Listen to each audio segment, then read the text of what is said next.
Muy buenos días, señores, muy buenos días, señoras. Bienvenidos a otro episodio de La Mala Educación, el mejor programa del universo que transmitimos desde aquí, desde los cuarteles centrales de Correo del Sur Diario y Correo del Sur Radio, frente al hermosísimo Parque Bolívar de la no menos esplendorosa y bella capital del estado plurinacional Sucre. Hoy, una vez más, he convocado a los tres politólogos y pensadores del sur, pues por lo menos desde acá, desde la ciudad capital, nos acompañan el querido Franz Flores Castro, cholo ilustrado. Muy bienvenido, señor, muy bienvenido. Gracias por nuevamente acudir a esta convocatoria de emergencia. Sí. Dada la coyuntura. Y ahora también quiero dar la bienvenida, por supuesto, a nuestro amigo escritor, conflictólogo, sociólogo, querido, y además pues periodista, has sido también en tu tiempo, has tenido tu etapa, o sea que ahora mismo, editor de Péndulo Político, querido César Rojas Ríos. Gracias por venir, César. Gracias a ti, Alex, a César lo que es del César, pues, ¿no?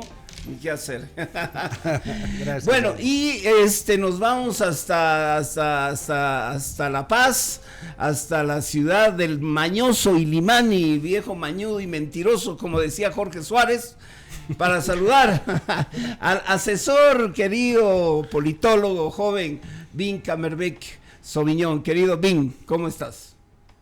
Hola Alex, hola César, hola Franz. Bueno, yo feliz de estar con ustedes de nuevo y con frío también. Bueno, aquí ha mejorado el tiempo, ¿no? Aquí estamos, mirando a Franz, está pues ya casi primaveral en su versión otoño-primavera, ya está Franz. Bueno, queridos colegas, les agradezco mucho pues venir para un análisis de la coyuntura política que estamos viviendo, que en este momento sí está apasionante, está movidita, tiene condumio pues para meterle diente. Entonces les propongo primero hablar de un hecho que también tiene que ver con la vida democrática y con aspectos pues que de alguna manera podemos charlarlos aquí. La desaparición de uno de los periódicos diarios más importantes pues de Bolivia, ¿no? Es un hecho que no solo tiene que ver con la crisis que están atravesando básicamente la prensa escrita en todo el mundo, sino también que tiene que ver, digamos, con un cambio de era, de óptica, y que tiene que ver con el debate de lo público, pues, ¿no es cierto? La desaparición de un diario del tamaño y de la influencia de Página 7 no es algo que podemos pasar por desapercibido y como si desapareciera cualquier cosa. Se siente un vacío y es algo que tenemos pues que yo creo analizar. Entonces comencemos, les propongo comenzar por ese tema. ¿Cuál es el impacto, digamos, para una democracia en la era actual? Es decir, el periódico, estamos viviendo el ocaso, el crepúsculo del periódico, de la prensa escrita. Querido César, voy a comenzar contigo. Gracias Alex. Ciertamente tú le dabas toda la relevancia necesaria a este hecho del cierre de Página 7. Yo creo que un periódico o cualquier medio de comunicación está preparado para dar las peores noticias, pero jamás está preparado para dar una mala noticia que tiene que ver con su propio cierre, con su propio fin. Ese es un primer elemento. Un segundo elemento, creo que tú señalas con propiedad este impacto sobre la democracia. Situemos lo siguiente: un gobierno, cualquiera sea el gobierno, es afecto a la propaganda y a la publicidad. Son los medios alternativos, sobre todo independientes y contestatarios, los que presentan el lado oscuro del poder, el lado que el poder no lo quiere transparentar. Ciertamente ese rol, de una manera muy enfática, lo ha cumplido Página 7, y ahora nos quedamos con una sensación de un gran vacío, no un total vacío, pero un gran vacío, porque el poder se encuentra como sin contestación.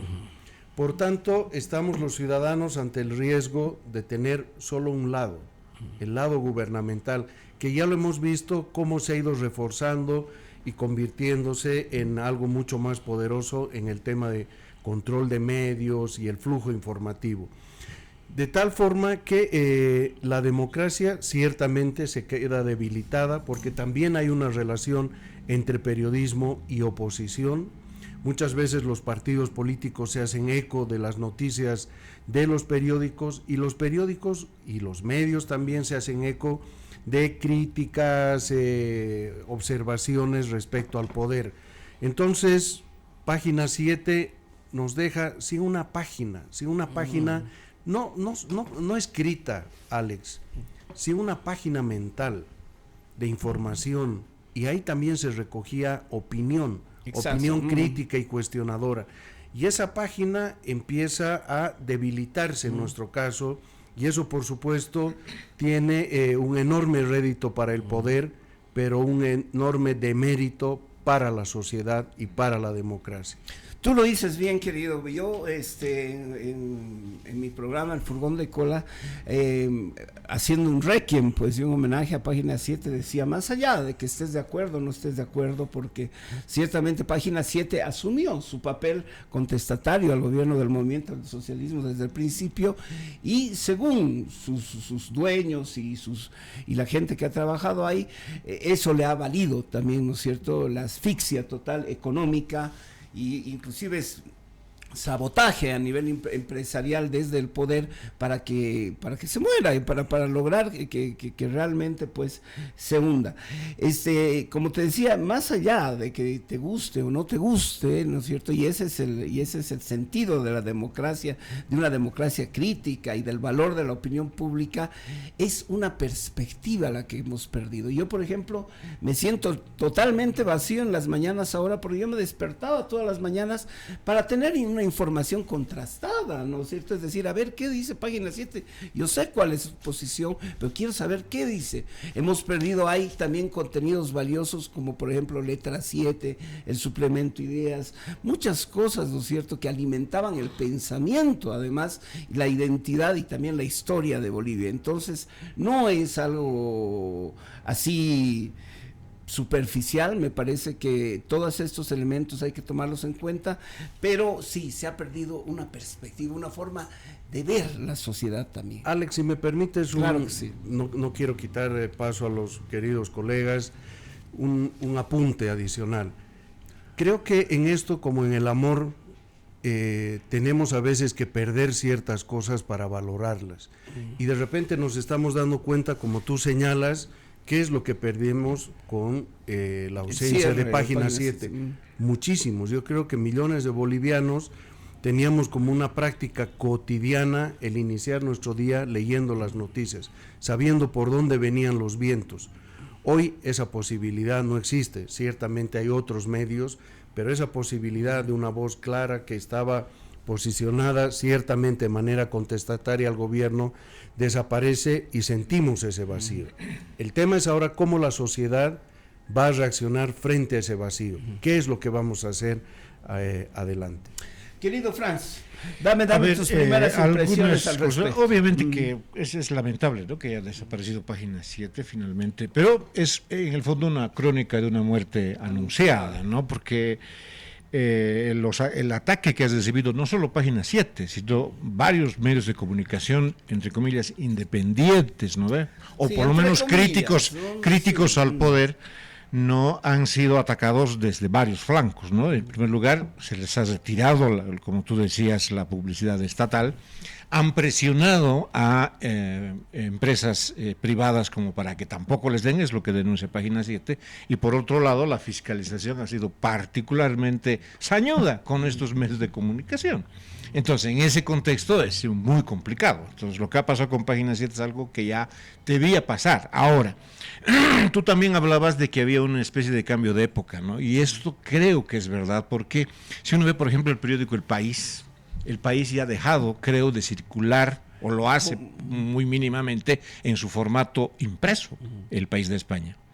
Ha pasado al digital, es decir, ha asumido el desafío de ir hacia lo digital, y le ha ido bien, ¿no? Porque los últimos ingresos que muestra todo esto es un periódico exitoso, o sea, ¿no?, en muchos sentidos. Entonces, Página 7 también creo que intentó el asumir ese desafío, porque no sé si te acuerdas, había un anuncio, una carta de su, claro, ¿no? Que decía, por favor, apóyenos, son 10 bolivianos que va a pagar por mes y usted va a tener un acceso a una información mucho más privilegiada de la que tiene usted en el periódico normal, digamos, ¿no? Pero creo que ese mensaje que se daba más era por buscar solidaridad que efectivamente por tener acceso a un material específico e interesante, como el caso del país. En el caso del país tienes las noticias, ¿no? Que digamos de la guerra de Rusia, Ucrania, lo que quieras, pero si quieres tener, por ejemplo, acceso al suplemento Ideas, todo eso ya no puedes, ¿no? Eso tienes que pagar, creo que son $9, no sé cuánto, pero leído bien. Entonces, en ese sentido, quizás Página 7 no ha podido asumir también este rol, pero es una cosa que les va a pasar finalmente a todos los periódicos, incluido el Correo del Sur, obviamente, ¿no? Tienen que asumir ese nuevo desafío de la digitalización, no sé cómo llamarlo, de los medios de comunicación. Por otro lado, de alguna manera, y con esto finalizo, refleja la potencia económica de Santa Cruz versus la potencia económica de La Paz. En Santa Cruz no creo que se cierre el deber. Está en crisis. ¿No? Pero está en crisis, pero fundamentalmente existe pues una empresa privada que podría, digamos, de alguna manera ser un sostén, un colchón, digamos, como para que un periódico, un medio independiente exista, porque finalmente el medio independiente existe gracias también a los aportes y la publicidad de entes privados, ¿no? Entonces Santa Cruz ahí demuestra un mayor músculo, ¿no? En cambio en La Paz prácticamente se le ha quitado, en La Paz ya no tiene un periódico directamente, ¿no? Tiene, bueno, la razón, digamos, ¿no? Pero un periódico de estas características no las va a tener, ¿no? Entonces esa es la razón vive gracias a la publicidad del Estado, porque la razón es en La Paz. Pero si tú ves Santa Cruz, ahí hay una presencia, me parece que refleja una empresa privada, digamos, que puede contener como colchón esta debacle que tú le llamas de los medios de comunicación. Vamos al asunto de la crisis de la prensa escrita a nivel global. Sí. Y esto para entrar con BIN, es decir, efectivamente este no es un problema que solo esté, digamos, en los medios bolivianos o latinoamericanos. En Latinoamérica, desde Clarín hasta el Comercio de Quito, la están pasando muy grave, ¿no? Y la reducción del papel escrito, de los tirajes, el alza del precio del papel, etcétera, en Estados Unidos hasta el News Daily se cayó, es decir, y cientos de periódicos han cerrado, no solo en Latinoamérica, sino también en Europa y en Estados Unidos. Entonces, hay una crisis, hay un impacto, ¿no es cierto?, del sostén efectivo que era el papel y también la forma de consumir la información. Con esto yo me voy. Señores, hasta La Paz con BIN. BIN, hermano, tus primeras impresiones al respecto. Sí, comparto completamente el análisis de que esta es una tendencia global, porque incluso la ONU ha alertado que la libertad de prensa está en riesgo en los últimos meses, ¿no? Justamente por la guerra entre Rusia y Ucrania, que además sesga la información que nos llega incluso aquí a Bolivia. Pero por otro lado, si nos vamos, por ejemplo, a rankings como el Periodistas Sin Fronteras, si bien Bolivia ha subido, digamos, en el último año de puesto 126 a 117, la situación no es mejor, ¿no? Es decir, no ha mejorado tanto como uno esperaría, a pesar de la subida, digo, porque Periodistas Sin Fronteras sigue denunciando que hay acoso a la reputación de los periodistas. También hay, digamos, una tendencia hacia la autocensura, justamente por lo que ustedes decían, es decir, la dependencia de la publicidad estatal, pero creo que hay que ser críticos también con el tema de la autocensura. Hoy mismo no estamos viviendo el auge económico que se vivía, por ejemplo, entre los años 2011 y 2014, en el que además teníamos buenas regalías por hidrocarburos, pero también la comunicación era mucho más importante para el Estado de lo que es hoy. Si no me equivoco, el Viceministerio de Comunicación, antes Ministerio de Comunicación, cuenta con un presupuesto reducido de más o menos 86 millones de bolivianos, si no estoy equivocado, lo que obviamente dista enormemente con lo que pasaba entre justamente esta época, entre el 2011 y el 2014. Estoy seguro que a nosotros como politólogos, o cientistas sociales o periodistas nos ha tocado alguna experiencia en esos años en los que decíamos algo medio crítico frente al gobierno y el director de prensa, digamos, de este medio de comunicación venía a decirnos, por favor, un poco más tranquilo porque vivimos básicamente de la publicidad estatal. Ahora, esto obviamente la publicidad estatal ha borrado muchas fronteras en los últimos años y tiene también, digamos, connotaciones políticas. Cada vez que se llegan a elecciones o, por ejemplo, referéndum o bien situaciones, digamos, de más polarización o en todo caso de situaciones más políticas, veíamos que las fronteras entre, por ejemplo, la publicidad estatal, por ejemplo, con la comunicación gubernamental y la campaña política se borraban completamente, lo que incluso favorecía al partido que estaba gobernando, no importa si es el MAS o si es, por ejemplo, Yanine Áñez. Ahora, vámonos, digamos, al contexto más nacional. Como les decía, la comunicación hoy, o el tema de la comunicación hoy, es muy distinto al de 2011 y 2014, y no se explica solamente porque los medios opositores estén de alguna forma condicionados por esa publicidad estatal. Creo que es importante resaltar que no solo se trata de Página 7, también hay medios, digamos, paraestatales que están sumamente condicionados y que están también en riesgo de desaparecer. Si uno analiza, por ejemplo, qué es lo que pasa con Abya Yala, que es un canal que viene de inversores iraníes en principio, se da cuenta que Abya Yala se ha vuelto básicamente un pasquín del MAS, no ya no tanto el gobierno, sino básicamente del MAS, que incluso promueve editoriales muy sesgados y muy ideologizados. También es el caso de La Razón, justamente el que ustedes apuntaban, que seguramente la edición impresa se vende solamente en instituciones públicas y no así, digamos, un acceso más libre o abierto a las calles. Y también es el caso, por ejemplo, de ATV, que como ustedes saben ha virado notablemente hacia una línea más pro-gubernamental y como saben también la calidad periodística, por así decir, ha bajado enormemente también. Como saben, como ven, en realidad el tema de la comunicación o digamos que la crisis de los medios de comunicación en Bolivia es general y no se explica solamente por la polarización o por posiciones políticas. Creo que además tenemos que resaltar el hecho de que no solamente son conflictos políticos los que explican la crisis de los medios de comunicación en Bolivia, sino también otros medios de comunicación alternativos. Creo, por ejemplo, el tema de las redes sociales, pero creo que también hay un riesgo muy latente del que no hablamos mucho, ¿no? Que es, por ejemplo, estos programas de análisis social o análisis político que están condicionando el acceso a la información de mucha gente en Bolivia. Me refiero, digamos, a medios de comunicación que están en redes sociales sobre todo y que tienen una posición política muy marcada, que además, digamos, que difuminan la publicidad o en todo caso la información entre, digamos, lo que es políticamente aceptable o en todo caso lo que no es engañoso versus, por ejemplo, la mentira o lo sesgado que viene a ser una información sobre todo política. Como ven, el problema tiene más aristas y obviamente obliga a repensar muchas cosas en periodismo. Y una de ellas es, por ejemplo, qué hacer con la ley que regula actualmente a los medios de comunicación, que es una ley de imprenta que data de prácticamente 1929. Y creo que la coyuntura sí debería ayudar a pensar a mutar, digamos, de servicios tradicionales, ¿no? O en todo caso de formas tradicionales de hacer periodismo, pero creo que también hay que tomar en cuenta muchas más aristas, ¿no? Y una de ellas es justamente los medios de comunicación alternativos. Muy bien, querido César. Yo creo que hay una cosa que debemos dejar absolutamente clara, Alex, en el caso de Página 7. El gobierno del MAS le declaró una guerra a Página 7 y se la ha ganado. Ha derrumbado a su enemigo. Y lo ha hecho siguiendo distintas estrategias. Lo ha asfixiado con la publicidad estatal, ha presionado sobre el sistema empresarial para que no les llegue publicidad, los ha acosado impositivamente y con esas condiciones no hay medio en el mundo que pueda sobrevivir. Le declaró la guerra y le ganó la guerra. El impacto de esto es enorme.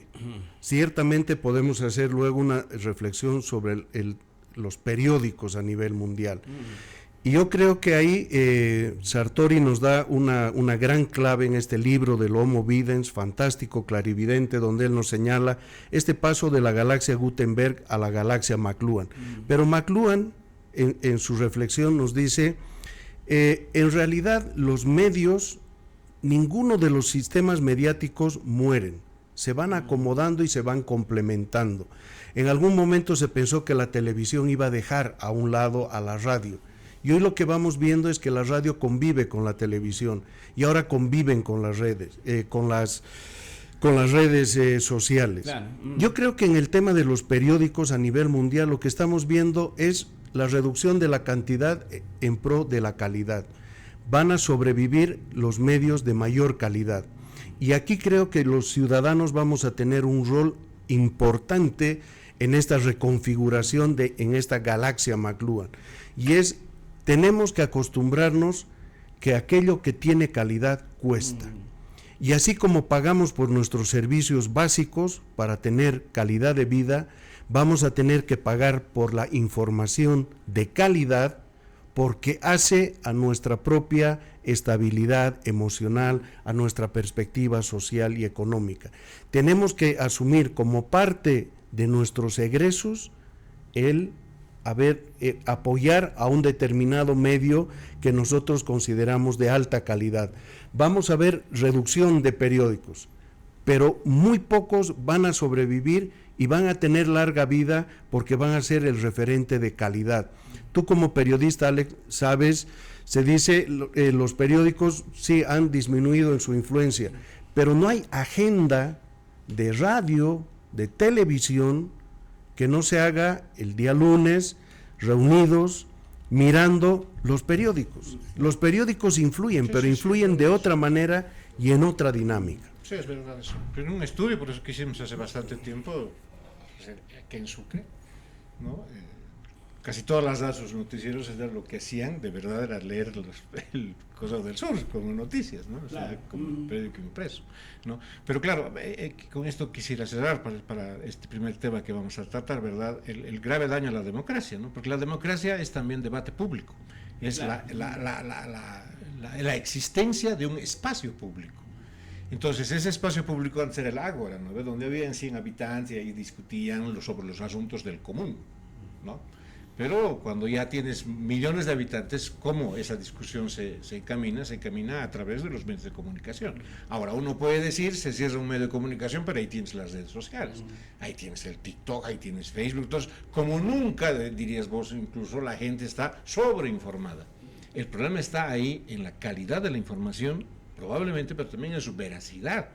Porque uno cuando oía, digamos, o leía una fake news, lo que hacía antes era ir a Página 7 y verificar si efectivamente esa noticia que había salido falsa estaba o no corroborada por un periódico serio. Hoy es complicado eso. Entonces es un poco, se va cerrando el espacio público, se va sobreinformando a la gente, si tú quieres, pero la estamos lanzando a la gente a que exista un debate público en base a noticias falsas, en base a referentes falsos. Y esto es bastante grave, ¿no? Porque uno podría decir, las redes sociales están ahí, pero esto no es tan verdad, ¿no?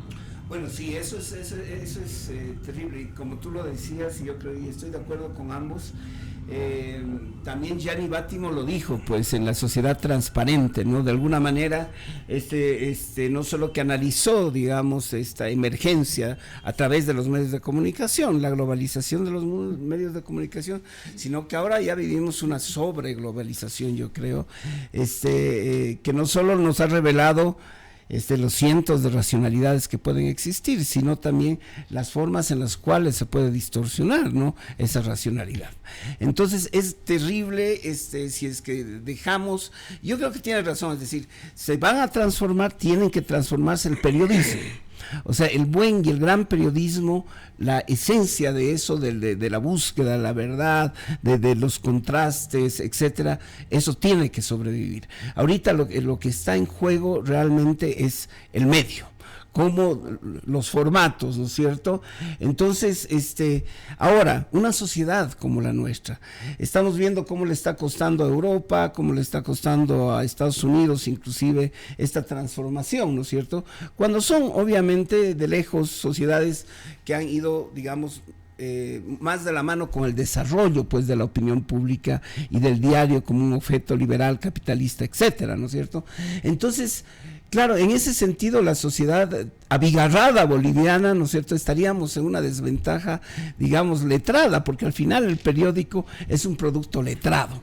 Y nosotros aquí nos enfrentamos con una sociedad muy fragmentada, inclusive que todavía vive en la comarca del oral, ¿no?, y de lo comunitario, en, digamos, contraposición a la idea del individuo, del liberal democrático, ¿no es cierto? Todas esas cosas a uno lo ponen a pensar, pues entonces, o sea, ¿cómo avanzamos? ¿Cómo nos va a costar a nosotros como sociedad boliviana asimilar, digamos, un nuevo tipo, digamos, de escenario crítico, de ágora, pues, crítica, ¿no es cierto?, que sirva a una democracia incluyente y, pues, que acepte la diferencia, porque si algo es lo que no está haciendo el Estado es decirnos y mandarnos un mensaje totalmente negativo a toda la sociedad de que no está de acuerdo con la diferencia. Yo creo que hay en el caso boliviano un factor fundamental. Hay un sistema gubernamental autoritario que no gusta de la oposición, no gusta de la crítica, pero no solamente que no gusta de ella, sino que busca asfixiarla y va a acosarla. Y ahora vemos un primer resultado de este hecho. Por tanto, es un poder gubernamental que solo deja la información del lado que le conviene y toda la contraria la va aplastando y la va cegando. Y ciertamente el riesgo que corremos los ciudadanos es quedar cegados porque carecemos de los medios para mirar ese otro lado. El problema es que cuando carecemos de esa información y carecemos de la crítica, la sociedad ha perdido su capacidad de mejora, porque solo la crítica señala aquello que debe ser mejorado en una sociedad. Si perdemos la crítica, perdemos el horizonte de la mejora y solo nos quedamos con la conformidad y la reproducción de lo que tenemos en muy malas condiciones. Entonces, este es el gran problema, y de ahí tenemos que extraer dos grandes lecciones. Uno, el sistema empresarial.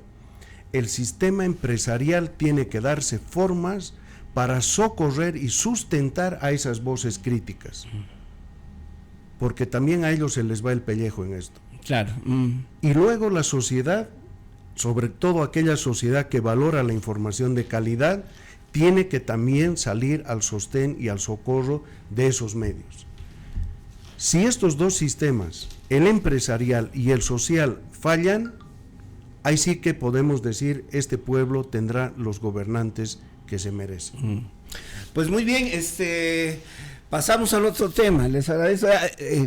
Es realmente lamentable lo que acaba de ocurrir, pero también no es una crisis que debe llamarnos a la reflexión, como tú dices, a todos los implicados, sociedad civil, empresariado, etcétera, y también al gobierno por ahí o a los políticos que deberían haberse manifestado. Muchos de ellos lo han hecho, y ver de qué manera pues logramos reproducir, ¿no?, una democracia saludable, que tenga una prensa de pensamiento independiente, por lo menos, ¿no? Hay espacios, pero necesitamos un periodismo realmente que nos dé seguridades, pues, y no falsedades, ¿no? Es decir, perspectivas serias y críticas de lo que está pasando en nuestra sociedad. Querido Vi, voy a comenzar contigo con el otro tema. Quiero saber tu perspectiva, cómo analizas lo que ha sucedido, pues, esta semana con la censura, primero de Del Castillo, y el gesto de Arce de reconstituirlo como ministro. ¿Qué se está jugando aquí, querido asesor? Quería añadir algo al anterior tema, que en realidad también tenemos que preguntarnos, que tenemos que tomar en cuenta que los medios de comunicación también son un actor político, que también deberían crear confianza en la ciudadanía, y que, como están evidenciando los datos en, por ejemplo, Edelman, que es un instituto que se dedica, por ejemplo, a la polarización política en varios países del mundo, los motores de búsqueda tienen mucho más popularidad que, por ejemplo, los medios de comunicación, y al mismo tiempo los medios de comunicación están más bien siendo objeto de mucha desconfianza de los ciudadanos en las sociedades, sobre todo del primer mundo, pero creo que eso podemos también retrotraerlo a Bolivia. Entonces la pregunta va por ahí, ¿no? Es decir, cómo puede un medio de comunicación crear confianza en un ambiente tan polarizado como el boliviano, pero además sumamente condicionado por el Estado. Ahora, claro, me gustaría ir a este otro tema y creo que yo lo resumiría en responsabilidad política, en el sentido de que, como sabemos, el ministro de gobierno ha sido censurado por 101 votos de 140, lo que significa más de la mayoría, más de 2/3 en la Cámara, en la Asamblea Legislativa. Como hemos visto también, han habido muchas informaciones, digamos, contradictorias, pero creo que lo más notable es justamente el siguiente hecho, el hecho de que hay un montón de cosas que están fallando alrededor del MAS, una muy débil capacidad de gobierno, pero además muy débil coordinación entre muchos actores dentro del MAS, lo que solamente va a llevarnos a una, digamos, guerra, por así decir, entre comillas, entre los actores dentro del MAS, ¿no? Ahora, ¿a qué me refiero? En primer lugar, como sabemos, el estilo de gobierno ha cambiado. Álvaro García Linera era alguien que coordinaba entre la Asamblea Legislativa y el Poder Ejecutivo. Eso hoy no pasa, lo que revela también que David Choquehuanca no es un actor que está cumpliendo su trabajo, digamos, adecuadamente como lazo entre Ejecutivo y Legislativo. Esto tiene una consecuencia que es básicamente que el legislativo por primera vez después de muchos años está mostrando más independencia del ejecutivo, pero además de las decisiones presidenciales, digamos. Pero por otro lado, creo que también es importante rescatar que por responsabilidad de política debe entenderse que si es que se ha decidido algo en el poder legislativo, eso tiene que respetarse. Constitucionalmente hablando, a mí no me corresponde, no soy constitucionalista. Digamos que Luis Arce Catacora ha cumplido con lo que se le mandaba, es decir, destituir al ministro de gobierno, pero restituirlo con la excusa de que están habiendo embates políticos, digamos, desde Evo Morales, y de que la censura al ministro es básicamente política y no por su gestión. Esa es una excusa que simplemente es deplorable.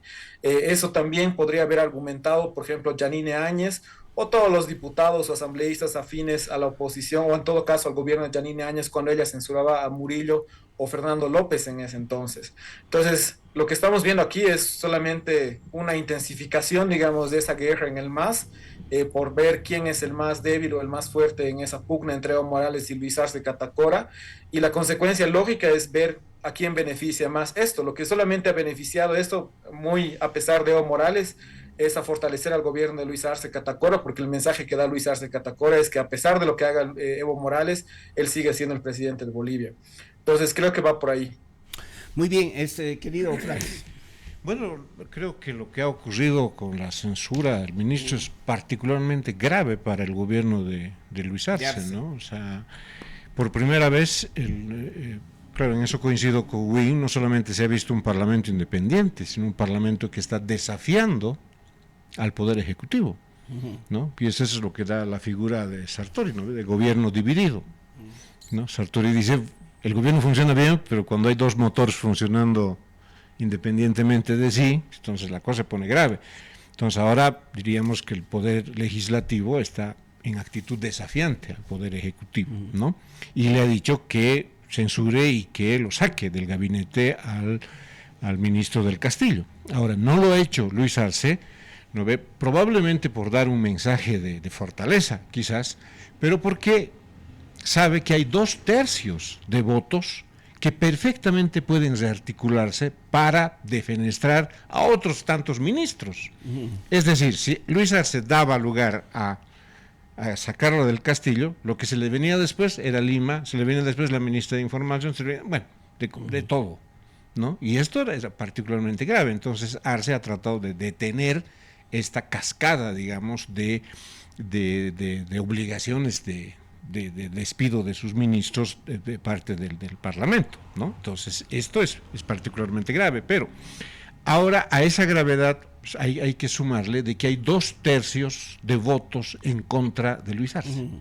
2/3 de votos. Esos 2/3 están sumados por la bancada, vamos a llamarla evista, ¿no? Que es una bancada fiel a Evo Morales, no creo que cambien de opinión. Ellos son fieles a Evo Morales, están apostando a Evo Morales, pero también está ICC y también está Creemos. Entonces, ¿cuál es el desafío en este caso para Luis Arce? El desactivar esos 2/3. ¿Cómo desactivas esos 2/3? Trayéndolos a CC y a Creemos a tu espacio político. Y para eso Luis Arce tiene que negociar con estos actores y tiene que ceder ante estos actores. Por eso es que lo último que ha pasado finalmente ha potenciado quizás a Luis Arce en alguna medida en su autoridad. Se ha visto a una oposición parlamentaria más fuerte, pero ha potenciado de alguna manera a estos dos actores que antes eran irrelevantes. CC era irrelevante, los votos de CC eran irrelevantes, los votos de Creemos eran irrelevantes, salvo cuando tenían que bloquear alguna acción y no se lograban los 2/3. Ahora sí hay los 2/3, incluso Wing nos indica que se ha conseguido más allá, la suma de los votos son más de 2/3, ¿no? Entonces, ¿qué haces como gobierno? Los tienes que atraer a ellos y tienes que ceder. Entonces, no sería extraño que el gobierno de Luis Arce esté, ¿no?, haciendo los puentes necesarios con estos dos partidos políticos para aislar al evismo en el Parlamento. Claro. ¿No? Eso es lo que corresponde, porque si dejas que continúe esta alianza rarísima entre golpistas, ¿no?, y víctimas del golpe, porque eso es lo que ha pasado, ¿no? O sea, las víctimas del golpe, los evistas, se han unido con quienes para ellos les han generado el golpe de Estado. Es una alianza, pero esa alianza la tienes que desactivar. Claro. ¿Y cómo la desactivas? Negociando y cediendo. Ahora, ¿qué vas a ceder? Eso ya dejo a la hipótesis, ¿no? Pero bueno, puede darse muchas cosas. En la política boliviana, alianzas se han dado rarísimas. Y eso no es ninguna novedad, ni lo será. Y está bien, yo digo, ¿no? Y justo hablábamos de eso antes de comenzar el ¿cómo se llama el programa? Porque justamente es lo que me parece, es decir, los actores, que, bueno, primero, que tiene que asegurarse gobernabilidad, pues, claro. Arce, eso le queda ante esta amenaza de que siga esta alianza y lo jodan, pues, y que le bloqueen absolutamente todo, ¿no? Entonces el trabajo político comienza ahora, ¿no? Definitivamente, pero para el 2025, además, no todos los actores que no los teníamos muy en cuenta, ¿no? Y que estaban un poco fuera, digamos, del centro, es decir, en la periferia de la política, de las decisiones, etcétera, ahora adquieren nuevo peso, pues cada uno de ellos, incluyendo Manfred Reyes Villa, que ya salió a dar su apoyo total y abierto a Arce, y dijo que estaba muy bien que lo vuelvan a colocar a Castillo. Ya es una voz que te dice, mira, este man va a ir quizás por alianza, porque jamás se va a liar con Evo Morales, ¿no ve? Y ya tiene una puerta abierta para negociar, pues, digamos, alianzas a futuro, porque el 2025, ¿qué papel va a jugar Manfred? ¿Qué papel va a jugar Rubén Costas, por decir? ¿Qué papel van a jugar todos esos personajes si es que se da, como al parecer, este quiebre, digamos, en el movimiento al socialismo, querido César? Para hilvanar el primer tema con este segundo. En el caso de página 7 hemos tenido un acoso y un derribo. En el caso de Castillo hemos tenido un acoso sin derribo. Pero el gran dato político es la capacidad que han tenido de formar una coalición en el Parlamento mayoritaria que los censure. Claro, ese es un gran dato político. Ahora, lo siguiente, el rol de la oposición. Ahora tenemos dos oposiciones, como la oposición que llamaríamos auténtica, Ciudadanos, Creemos, y la que está asumiendo cada vez con mayor fuerza Evo Morales. Para el rol de la oposición es crucial definir su lectura en este nuevo escenario y el papel que van a jugar. Corre el riesgo de ser funcionalizada por Evo Morales. Cada que a Evo Morales se le ocurra censurar un ministro o tomar otra medida, los convoca y nuevamente forman esta mayoría. Si la oposición comete ese error, va a dejar de ser oposición y cada vez el panorama se nos va a dividir entre Arce y Evo Morales. Y va a parecer que la gran confrontación política es esa. El otro papel es que la oposición juegue un rol de una neutralidad activa. Es decir, en este caso ha apoyado a la bancada de Evo Morales, pero en otros casos puede apoyar medidas del gobierno. Es decir, tiene autonomía en sus decisiones. Dependiendo de los temas, los argumentos, dará su apoyo a unos y a otros. Eso le da autonomía, pero algo más importante en la política, protagonismo, que es lo que no ha tenido hasta el día de hoy. El escenario actual se le presenta propicio para asumir ese protagonismo que hasta el día de hoy no ha tenido. Y por eso es en la anterior entrevista que tú nos hacías, Alex, yo les decía que la oposición tiene que ir a secundaria, a aprender a ser oposición. Ahora nuevamente se les presenta esta ventana de oportunidad, esperemos... Les han graduado de gratis. Esperemos que no se den con las ventanas en sus propios dedos. Ya, muy bien. Muy interesante eso, sí. Eso es algo que tenemos que tomar en cuenta. De alguna forma, quizás los más beneficiados en este momento son los de la oposición, ¿no ve? Los han vuelto a la vida, no a los zombies. Querido Bin, estamos atentos. Sí, yo estoy completamente de acuerdo con la idea de César sobre la neutralidad activa. Creo que es el mejor escenario para la oposición. Y también creo que a propósito de la oposición tenemos que tomar en cuenta que la oposición tiene unos intereses ideológicos, sobre todo muy dispersos. De hecho, mañana va a salir un pequeño artículo que escribí para el Péndulo Político analizando justamente esto, que en el espectro, digamos, de la oposición hay intereses muy dispersos que condicionan enormemente su articulación. Pero vamos a hablar del legislativo. Todas las interpelaciones que estamos viendo, o la mayoría en todo caso, que estamos viendo desde el legislativo, son interpelaciones o iniciativas hechas por la oposición. Y además con muchísimo retraso, y esto es lo más interesante del caso. Como son interpelaciones con muchísimo retraso que datan incluso de 10 a 1 año de duración, de suspensión en todo caso, tiene que ver con una estrategia política sumamente fallida dentro del Ejecutivo, que seguramente han tratado de, digamos, analizar el humor dentro del Legislativo y a partir de ese humor, digamos, tratar de ver cómo podían salir sus ministros favorecidos, digamos, de una... bueno, de votos mayoritarios a su favor, básicamente, ¿no? No olvidemos lo siguiente. Estas de las interpelaciones están programadas para lo que viene, al menos en los próximos meses, y esa semana viene una interpelación de nuevo al ministro de Gobierno, pero esta vez por los evistas.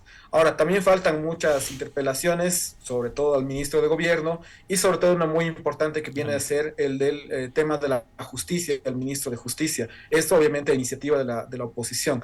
Creo que además es importante rescatar lo siguiente, que si analizamos el anterior gobierno, es decir, el gobierno de Evo Morales, con él que concentraba las decisiones a su favor, que además cumplía un rol de articulación con los movimientos sociales y además como presidente del partido, lo que tenemos que tomar en cuenta es que alrededor de Evo Morales había muchos personajes que tomaban decisiones con cierta autonomía, pero además con mucho protagonismo. Hoy, si analizamos la estructura del gobierno, nos vamos a encontrar que gira solamente a partir de 2 ejes, ¿no? Es decir, el del ministro de Justicia, que obviamente tiene mucho protagonismo por las elecciones judiciales y la crisis de justicia que tenemos hoy, pero además el del ministro de Gobierno, que está básicamente haciendo una campaña política, no sabemos para qué. Ceder, digamos, en la censura habría sido básicamente poner cojo a este ejecutivo que depende enormemente de estas dos figuras. El resto de los ministros, como sabemos, es irrelevante porque simplemente la agenda parece que no gira en torno a temas como, por ejemplo, medioambientales, como tampoco al tema de obras públicas, a pesar de que el señor ministro de Obras Públicas busca mucho protagonismo. Pero tenemos que tomar en cuenta lo siguiente: es un gobierno muy débil que solamente está sentado en 2 figuras y con un presidente que no toma las mismas decisiones de relevancia, como por ejemplo Evo Morales en ese entonces, y además con un ministro de Economía que es prácticamente ausente. Entonces, es un gobierno débil del que hay que aprovechar, porque obviamente censuras parece que dan más publicidad a la oposición también, aunque parece que no la capitaliza, pero digamos que solamente se está haciendo efectivo desde el legislativo, que hay una muy poca capacidad de gobierno y una estructura muy pobre como ejecutivo también.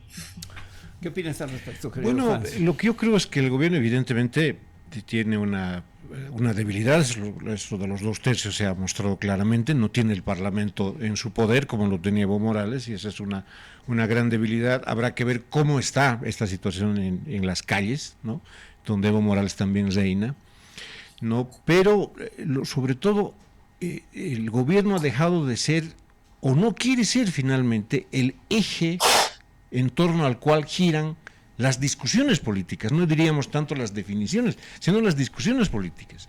No es un gobierno que te ofrezca sueños, no es un gobierno que tenga una agenda para no sé, una agenda económica, una agenda, por ejemplo, para el tema de la justicia, una agenda para el tema de la policía, la seguridad, etcétera, ¿no? No es un gobierno reactivo, o sea, viene el problema y el gobierno va y trata de solucionar eso.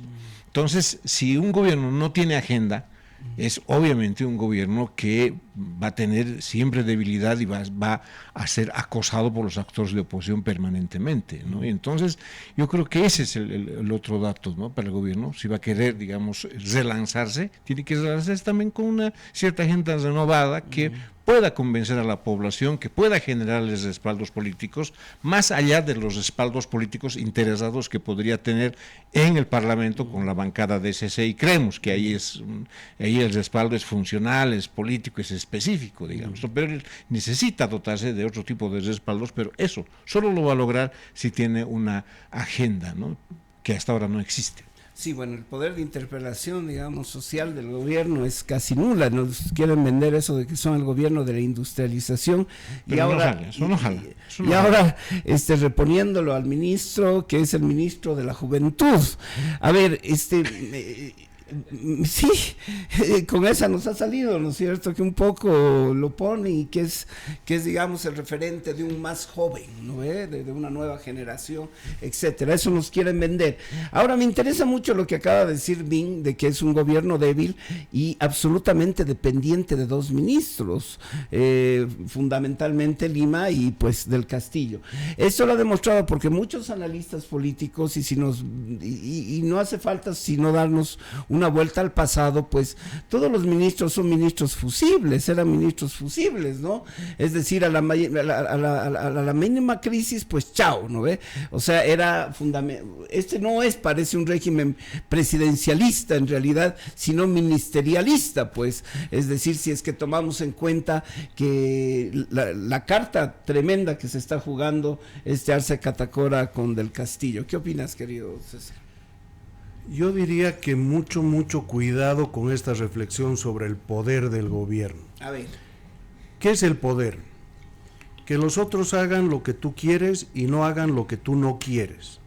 El gobierno empieza con una primera medida y la expresidenta Áñez va a la cárcel. Luego han venido dos grandes movilizaciones, Abdecoca en La Paz y luego vino una primera del movimiento cívico cruceño. A las dos les dio la vuelta. Toman a Pumari también. Camacho. Toman a dirigentes de las juventudes de Cochabamba, que habían estado en la movilización. Después de una demostración de fuerzas, probablemente la más grande que ha vivido el país en Santa Cruz, de sus 36 días, a los cuales también el gobierno les da la vuelta, lo toman a Camacho, algo que Evo Morales en su mayor acumulación de poder jamás se hubiera atrevido a hacer, y lo hicieron. Y ahora le da con las puertas a Evo Morales con la restitución de Castillo como ministro. Todos estos movimientos a los cuales tú aludes son parte también de la gestión de Castillo, todas. ¿Sí o no? Por tanto, cuando hablamos de debilidad, lo que vemos es, van haciendo lo que quieren hacer y lo que no quieren que les hagan, no les hacen. Y este es el mensaje que le da a Evo Morales con el tema del Castillo. O sea que el gobierno hace manifestaciones de poder muy claras, muy contundentes, y va haciendo avances. Ahora vamos a ver cómo se juega la siguiente carta. Evo Morales ha formado una coalición, ha hecho un acoso, pero no ha logrado derribarlo a Del Castillo. Claro, nada permanente. Además, vamos a ver ahora el gobierno qué es lo que va a hacer respecto a todos los movimientos que lo sustentan, pero sobre todo al partido a Evo Morales. Lo único que yo digo es que que en el tema del el análisis del poder del gobierno hay que ir con pinzas. ¿Qué dices vos, querido Bin? Ahí está, vos dices que es un gobierno débil y bueno, el análisis de César de alguna manera nos muestra que bueno, ha sido sin embargo un gobierno en ciertas acciones de desarme pues de la oposición y de los enemigos bastante efectivo. Bueno, ese ha sido uno de los puntos por los que el ministro de Gobierno ha sido tan apoyado por los movimientos sociales, ¿no? Parece que él sí hacía algo, mientras que Iván Lima, por alguna extraña razón, hacía que Manfred Reyes Villa apoye, digamos, a el ministro de Gobierno también, ¿no? Con además la connotación de que habían 12 servicios que habían vos sido estás diciendo que de alguna manera llegaron a un acuerdo para absolver de todo a Manfred y que Manfred apoye ahora a Del Castillo y todo lo que ha pasado. Bueno, en realidad hay un viraje muy interesante en Manfred Reyes Villa, ¿no? Que hace más o menos un par de meses viene diciendo cosas en contra de Evo Morales y que incluso aparece en la Casa del Pueblo apoyando al presidente Arce. Entonces, si además le sumas que hay 12 procesos que han sido revocados en contra de Reyes Villa y que, por ejemplo, Iván Lima dice que Nardi Suxo y Evo Morales han cometido un tremendo error en su momento por haber hecho de este juicio un juicio ordinario. Entonces, obviamente hay, digamos, condiciones que te llaman la atención, ¿no? Okay. Entonces, bueno, creo que hay, digamos, mientras el ministro de Gobierno del Castillo parece que está mucho más afín ideológicamente al gobierno o al, digamos, proceso de Luis Arce Catacora, Iván Lima más bien parece que trata de debilitar a la oposición regional, al menos con ese tipo de, digamos, interpretaciones judiciales, ¿no? En todo caso, creo que sí, estoy de acuerdo en que hay que tomar en cuenta el análisis del poder que ahora estaría concentrando Del Castillo, porque básicamente hay una guerra entre Del Castillo y el Chapare, pero también tenemos que tomar en cuenta que la opinión, digamos, pública va a girar solamente en torno a esta guerra. La oposición como tal, repito de nuevo las palabras de César, que en realidad la oposición solo tiene que jugar el rol de neutral activo, y creo que ese rol también va a ser impuesto por el MAS, ¿no? Porque ahora de lo que se trata es una intensificación de esta guerra y por ver quién es el que llega mejor parado hacia el 2025. Creo que además tenemos que tomar en cuenta lo siguiente, y con esto cierro la idea, de que cuando hablamos de una oposición o de una alianza entre Evo Morales y la oposición en el legislativo, tenemos que disgregar respecto a qué temas. Cuando se trata de la oposición, o por ejemplo de Camacho, o de Yanine Áñez, o de por ejemplo la resistencia juvenil cruceñista, o por ejemplo la crisis del 2019, los evistas y los arcistas cierran filas, porque obviamente sus militantes están esperando que se resuelva de una vez la crisis del 2019, ya sea con detenciones o persecuciones. Pero cuando se trata de otro tipo de temas, es cuando oposición y evistas más bien cierran filas en torno a eso, ¿no? Como hemos visto con el tema de ministro de Gobierno. Entonces, no podemos hablar de una, digamos, coalición como tal, o de una unión de manera como tal, sino que hay que disgregarla por temas. En todo caso, creo que ahí radica la fortaleza de esta coyuntura, de la independencia del legislativo frente al ejecutivo, dependiendo además de qué temas tienen que resolverse. Muy bien. Claro, pero habría que añadir a este análisis qué es lo que está en juego en este momento en el MAS. Es la candidatura presidencial 2025. O sea, Evo Morales está haciendo lo que está haciendo, ¿no? Está haciendo lo que está haciendo las alianzas, los movimientos, etcétera, etcétera, para ser el candidato del MAS el 2025. Y también Arce, finalmente, ¿no? Que ya se lo ve como un candidato. No lo ha dicho, tampoco podría estar políticamente correcto que lo haga, pero está ya como quiere ir al 2025, ¿no? Ese es el gran debate. Ahora, pero eso tiene que ver también con una especie de disputa en los tiempos políticos. O sea, lo que necesita Evo Morales es saber ya de qué es el candidato para el 2025, porque necesita armar coaliciones, etcétera, y que finalmente el gobierno trabaje para su candidatura, pues, ¿no? Y si mañana Arce, digamos, lo proclamarían a Evo Morales como candidato, seguramente la gestión de Arce va a discurrir sin problemas. Entonces, para Evo Morales le urge, ¿no? Le urge, porque en la medida que va pasando el tiempo también va como que perdiendo sus bases, porque finalmente las bases reciben pues recursos del Estado, ¿no? Pero para Arce no le conviene la definición, ni siquiera que ingresar a la discusión en torno a la disputa de quién va a ser el candidato presidencial, porque eso sin duda que dividiría su gobierno, lo haría entrar en crisis y haría que la disputa política ya no discurra pues por otro tipo de temas, ¿no? Sino se centraría exclusivamente en quién es el candidato del MAS, y eso debilitaría fuertemente a Arce. Entonces hay como dos tiempos políticos ahí, uno que juega a decisiones mucho más rápidas, otro a decisiones mucho más lentas, ¿no? Pero en el fondo de las cosas está quién va a ser el candidato por el MAS el 2025, que es tanto como decir quién va a ser el próximo presidente de Bolivia. Muy bien, querido, tus últimas palabras del programa, digo, ¿no? Gracias, Alex. Concuerdo con Franz. Creo que, para decirlo literariamente, vamos a entrar al periodo marcado por una hoguera de las vanidades.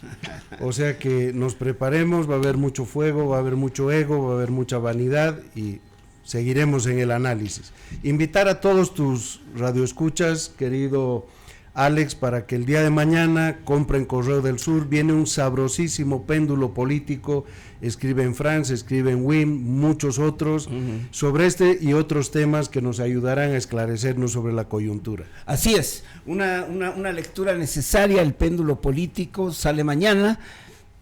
Qué lujo tenerlo en las manos y poder darte un tiempo para ti y para analizar, pues, junto a los colaboradores de Péndulo Político, la realidad del país. Ahí van a tener más claridades acerca de lo que estamos charlando. Querido Vin, tus últimas palabras desde allá, pues, desde La Paz. No, como siempre, agradecido de estar con ustedes, Alex, César y Franz. Y claro, estoy completamente de acuerdo en que la coyuntura que se viene va a ser mucho más intensa, pero creo que lo que más debería preocuparnos es esta articulación tan dispersa y tan condicional de la oposición, porque hay muchas propuestas muy poco desarrolladas y que están muy condicionadas por el populismo del momento.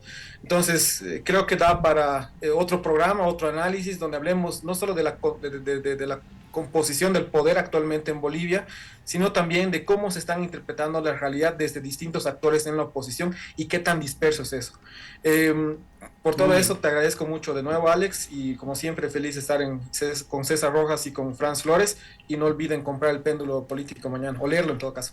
Mañana Péndulo Político. Muchas gracias Franz, gracias César, gracias a ti por asistir, Alex. Espero que lo hayan disfrutado, pero sobre todo esperamos. Te he mandado 2 mensajes para que leas. 2 mensajes. Comentarios. Mira, ya estamos aceptando comentarios aquí también. Me parece bien, nos ponemos democráticos. Marcelo Mellado Suazo, saludotes Alex desde Valparaíso. Sí, la democracia hay que cuidarla y practicarla. Marcelo Mellado, gran escritor, novelista, narrador premiado chileno. Te va mi abrazo, querido hermano, y gracias por escucharnos, ¿no?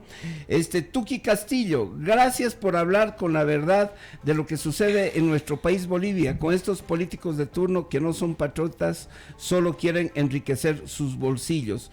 Tuki, gracias por escribirnos, gracias a todos los que nos escuchan, les agradecemos. Mañana Péndulo Político. Y también mañana a las 8, para aquellos que todavía se despiertan a las 8 de la mañana los domingos, el reprise de La Mala Educación. Muchos los despertamos ya somos de los que nos levantamos a los días, ya estamos maduritos, entonces somos de los que engrosamos las filas de los que nos levantamos los domingos temprano. Entonces mañana el reprise, Péndulo Político, los quiero ver leyendo ese hermoso suplemento, y nos vemos la próxima semana, Dios mediante, aquí en el mejor programa, pero de lejos, de la radio y del sur del país, La Mala Educación. El Cuervo de Poe se despide de ustedes rencorosamente. ¡Tomen!